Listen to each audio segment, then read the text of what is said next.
다음에는 어떤 기업들이 주식 분할을 할지, 제2의 애플은 누가 될지 한번 찾아봤습니다. 애플이 지난 30일 10% 넘게 오르면서 사상 최고가를 경신했습니다.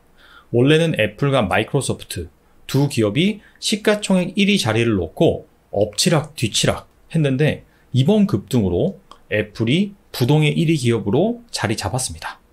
그리고 애플의 시가총액이 현재 2,200조 원에 달합니다. 이에 따라서 사우디의 아람코도 제치고 명실상부한 지구상 최고 기업으로 자리매김을 했습니다.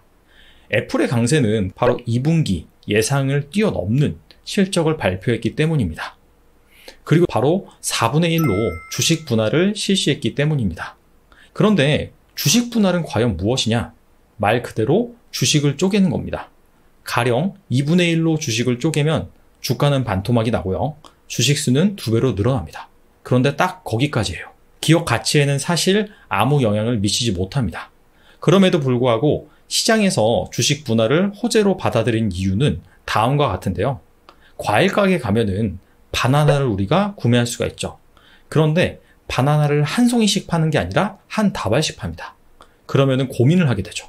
이 한 다발을 다 사가면 분명히 얼마 먹지도 못해서 바나나가 시커멓게 변해버립니다. 그렇다면은 그냥 먹다가 버려야 될 수도 있거든요. 그렇기 때문에 바나나를 사기가 망설여진다는 것이죠. 그런데 편의점에 가면 간혹 바나나를 한 송이 단위로 팔죠. 그렇다면 우리는 바나나를 서스름 없이 구매할 수가 있습니다. 주식도 마찬가지예요. 어떤 주식이 주가가 비쌉니다. 주당 가격이 절대적으로 너무 비싸서 내 포트폴리오에 담기가 좀 애매해요. 그런데 그런 주식이 주식 분할을 하면 투자자들의 접근성이 높아진다는 것이죠.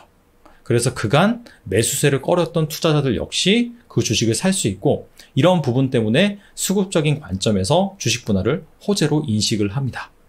그렇다면 애플이 주식 분할 공시 때문에 이렇게 주가가 급등을 했는데 다음에 애플처럼 이렇게 주식 분할로 인해서 시장이 박수 갈채를 받을 종목이 무엇이 있는지 그리고 주식 분할을 한다면 장기적으로 과연 주가가 좋을지 오늘은 이 부분에 대해서 한번 알아보도록 하겠습니다. 먼저 주식 분할 이 부분에 대해서 좀 더 구체적으로 살펴볼게요. 미국 증시에도 주식 분할이 있고 한국 증시에도 주식 분할이 있습니다. 그런데 이 두 개의 국가 간의 주식 분할은 차이가 있어요. 일단은 한국에서 주식 분할 공시가 나왔다라고 한다면 액면 분할이라고 합니다. 왜냐하면 그냥 주식을 분할하는 것이 아니라 액면가를 분할하기 때문이죠. 그런데 미국 주식 같은 경우에는 액면 분할이라는 용어를 쓰지 않습니다. 왜냐하면 미국 주식은 액면가가 없어요. 그렇기 때문에 액면 분할이 아니라 그냥 주식 분할이다. 이렇게 표현을 합니다. 그런데 이것이 또 어느 부분에서 차이를 불러일으키느냐? 바로 분할 비율입니다. 미국 주식은 액면가가 없기 때문에 분할 비율을 설정하기 나름이에요. 그런데 한국 주식은 액면가 단위로 분할 비율을 설정을 해야 됩니다. 가령 액면가가 5,000원짜리 주식이 있다라고 한다면 보시다시피 이 밑에 6가지 비율에 의해서만 주식 분할을 실시할 수가 있습니다. 왜냐하면 상법상 액면가는 5,000원, 2,500원, 2,000원, 1,000원, 500원, 200원, 100원 이렇게만 설정할 수 있거든요. 그렇기 때문에 액면가 단위로만 분할을 할 수 있다. 이런 차이점이 있습니다. 그렇다면 본격적으로 이 애플의 주가와 그 다음에 주식 분할 이벤트를 통해서 과연 주식 분할을 하는 업체들의 특징이 무엇이 있는지 여기에 대해서 한번 알아보겠습니다. 애플의 주가와 주식 분할 공시가 발생한 이벤트를 이렇게 그래프로 나타낸 것입니다. 이 그래프에서 크게 두 가지를 짚고 넘어가겠는데요. 이 그래프는 첫 번째로 로그 스케일 그래프예요. 자, 로그 스케일 그래프가 무엇이냐? 보시다시피 여기 단위가 10, 100, 1000 이렇게 되어 있죠. 이게 애플의 주가 단위가 아니에요. 애플의 주가가 처음에 10으로 시작을 했는데 100까지 갔어요. 그렇다면은 애플의 주가가 10배 올랐다는 얘기고요. 자, 1000까지 갔습니다. 1000까지 갔으면은 애플의 주가가 100배 올랐다. 그런 얘기입니다. 이렇게 장기간 주가가 많이 오른 그런 기업들을 일반 차트로 본다면 과거의 주가 흐름이 최근에 너무 많이 오른 것에 비해서 너무 낮기 때문에 그 변동성을 확인하기 어렵습니다. 그래서 이렇게 로그 스케일 그래프를 사용을 합니다. 그리고 두 번째, 애플의 주가, 이것은 수정 주가가 아닙니다. 그렇다면 수정 주가가 무엇이냐? 우리가 HTS, 그리고 기타 포털에서 보는 주가는 다 수정 주가예요. 무슨 얘기냐면은 그 기업이 주식 분할을 하든지 아니면은 무상증자를 하든지 유상증자를 하든지 이렇게 주식수가 변동돼서 주가가 변동하는 경우에는 과거의 이 주가 흐름도 변동된 주식수에 맞춰서 조정을 해버립니다. 그래서 이렇게 지속적으로 우상향하는 그런 모습이 나타나죠.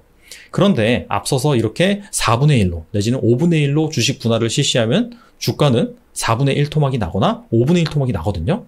그래서 그런 흐름들을 보여주기 위해서 수정 주가가 아니라 그냥 주가 차트를 여러분한테 보여드린 겁니다. 자, 이렇게 말씀드리고 한번 애플의 주가와 주식 분할 이벤트를 살펴볼게요. 애플은 여태까지 총 5번의 주식 분할을 실시했어요.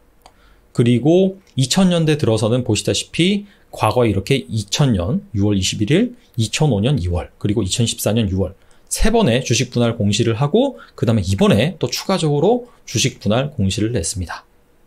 자, 그래서 애플의 가장 최근에 주식 분할 공시를 확인해 보면 2014년 9월 6일 이때 주가가 한 $630 정도 됐을 때 주식 분할 이벤트를 발표를 했어요. 자, 그리고 나서 주가가 지금 얼마죠? 한 $400 그 정도 넘어서니까 여기에서도 추가적으로 주식 분할 공시를 했습니다. 자, 애플의 주가와 주식 분할 공시에서 알 수 있는 것은 무엇이냐? 첫 번째로는 자, 이렇게 주식 분할을 과거에서부터 꾸준히 일정 간격으로 해온 업체들이 앞으로도 주식 분할을 할 가능성이 높다. 이 부분을 알 수 있고요. 그리고 두 번째, 주식 분할을 하고 나서 주가가 그냥 옆으로 설설 기었다. 아니면 하락을 했다. 라고 한다면 당연히 주식 분할을 하지 않겠죠. 주식 분할을 하고 나서도 계속해서 올라와서 이전에 주식 분할을 실시한 그 수준과 근접하면은 보시다시피 애플처럼 이렇게 또 한 번의 주식 분할을 할 수 있다는 것이죠. 자, 그래서 이 기준을 가지고 과연 다음에는 어떤 기업들이 주식 분할을 할지 제2의 애플은 누가 될지 한번 찾아봤습니다. 첫 번째는요, NFLX, 바로 넷플릭스입니다.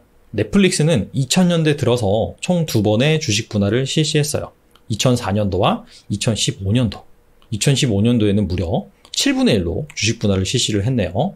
그런데 첫 번째 주식 분할을 할 때는 한 $70 선, 그리고 두 번째 주식 분할을 할 때는 한 $680 선입니다. 그리고 현재 주가는 한 $500 좀 미치지 못하고 있습니다. 애플과 상당히 주가 흐름이 비슷하고 비슷한 시기에 주식 분할을 실시한 것을 알 수가 있습니다. 그리고 두 번째, CRM이라고 해서 이 기업은 세일즈포스라는 기업입니다.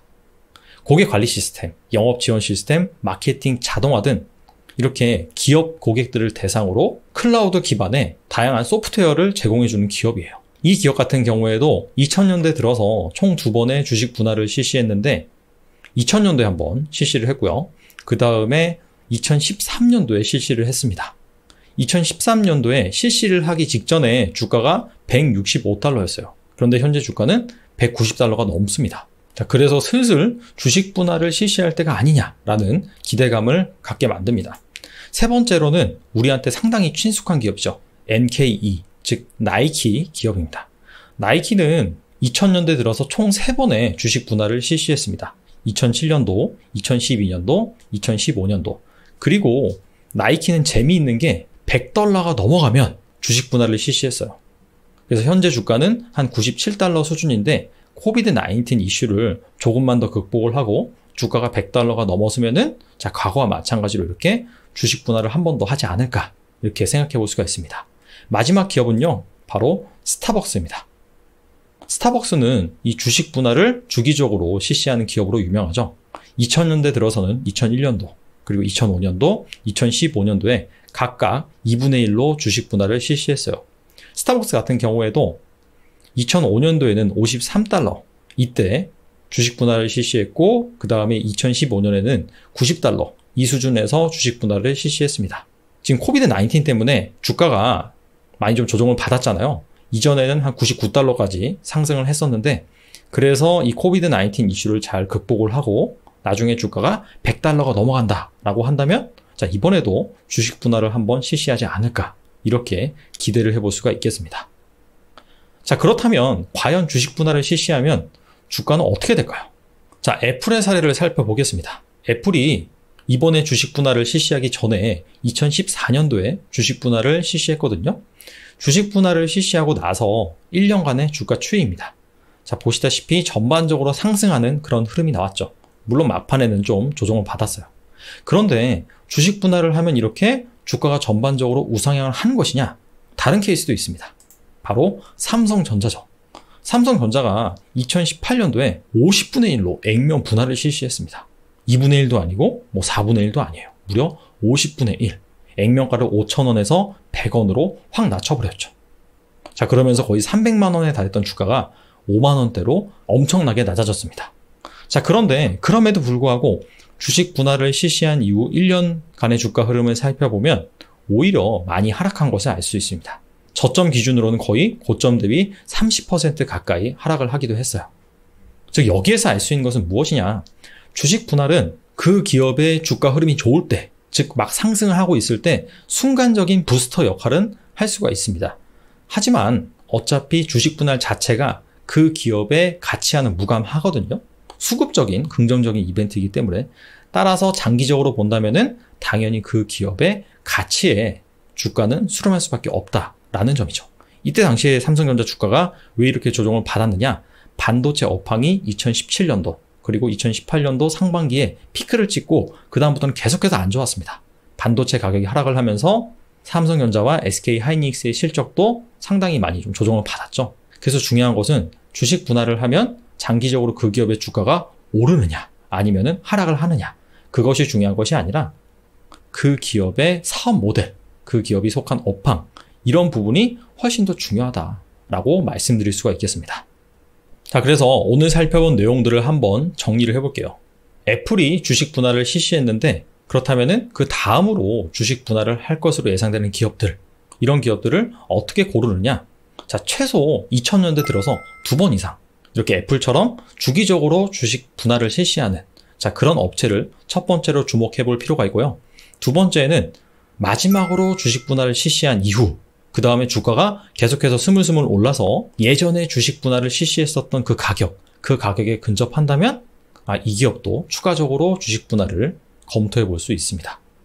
그리고 정말 중요한 것은 무엇이냐? 주식 분할을 하면 주가가 계속해서 오르느냐? 자, 그것은 아니라고 말씀드렸죠. 주식 분할은 상승하는 그런 주가에 순간적인 부스터 역할은 할 수 있다고 말씀드렸습니다. 하지만은 그 기업의 주가는 결과적으로는 장기적으로 그 기업의 가치에 의해서 결정이 된다. 따라서 그 기업의 실적, 그 기업이 속한 산업, 그 기업의 비즈니스 모델을 꼼꼼히 검토하시고 그러고 투자에 임하시는 게 좋겠다. 이렇게 말씀드리겠습니다. 자, 오늘은 여기까지 하겠습니다. 감사합니다.